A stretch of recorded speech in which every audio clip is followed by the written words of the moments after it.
Sizi tanıyabilir miyiz?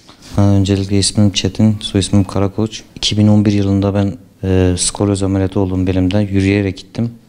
Ameliyat esnasında bir yanlış ameliyat sonucu yürüme yetilerimi kaybettim. Bu yürüme yetilerimi kaybetmeme sebep olan doktora dava açtık biz kendisine. Doktorun bana vermiş olduğu garanti şuydu. Yani ameliyat yaptığımız zaman 2 gün yoğun bakımda kalacaksın. 1 hafta servis, 1 hafta ile 3 hafta arası yürüyebilirsin dedi bana. Tamam dedik, ameliyata girdik. Ameliyat sonrası baktım yoğun bakımdayım. Ayaklarım çalışmıyor. Ayaklarımı oynatamıyorum. Ayaklarımı oynatmadığım zaman burada hemşireyi çağırdım. Hemşire geldi. Burada doktoru çağırdılar. Doktor baktıktan sonra sabah tekrar beni ameliyata aldılar. Sabah 8'de cumartesi günü. Tekrar ameliyata aldı. Bayağı da bir orada kaldım. Belli süreden sonra baktım yürümemeye başladığımı görünce artık zaman aşımına uğratmaya çalışıyordu kendisi.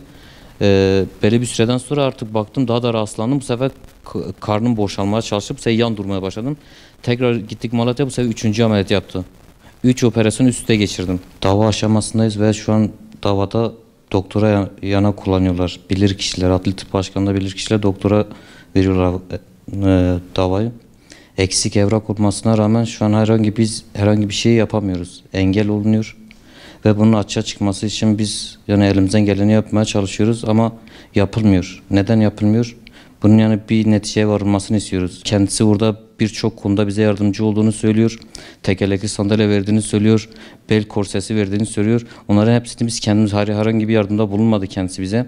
Ve biz Malatya'ya kontrole gidiş gelişlerimiz kendi imkanlarımızla gidip geldik. Bu ameliyattan sonra çok sıkıntı çektik. Tezgahlarımızı sattık. Kahvemizi sattık Ben bunun bir neticeye varmasını istiyorum.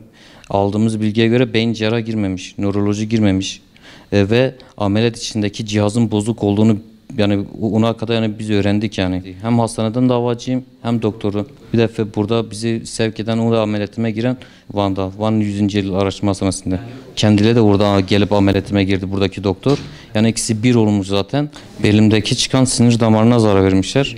Evet, sinir damarına zarar vermişler ve o sinir damarından sonra şu ana kadar bu 8 yıldır tekerlekli sandalyeye mahcup kalmışım. Gençliğimden ettiler beni. Tekerlekli sandalyede otura bayağı bir bası yarası olsun, oturma yarası olsun. Şu an hastanede olmamın sebebi tekrar kalçadan yara ameliyatı oldum.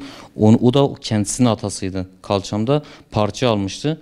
Şu an hala onun acısını çekiyorum. 8 yıldır onun şeyini bile çekiyorum ben. Sağlık Bakanlığı'na şu şekilde Sayın Fahrettin Koca Bey'e bu olaya bir el atmasını istiyorum. Biz gerekeni zaten Sayın Abdülhamit Bey'e gibi söylemiş. Adalet Bakanımız. Sağ olsun Abdülhamit Bey davayı alıp Antep'e gönderdi. Ama üstünde durulması gerekiyor. Şu an Sağlık Bakanımız Fahrettin Bey şunun davamı takip edilmesini istiyorum.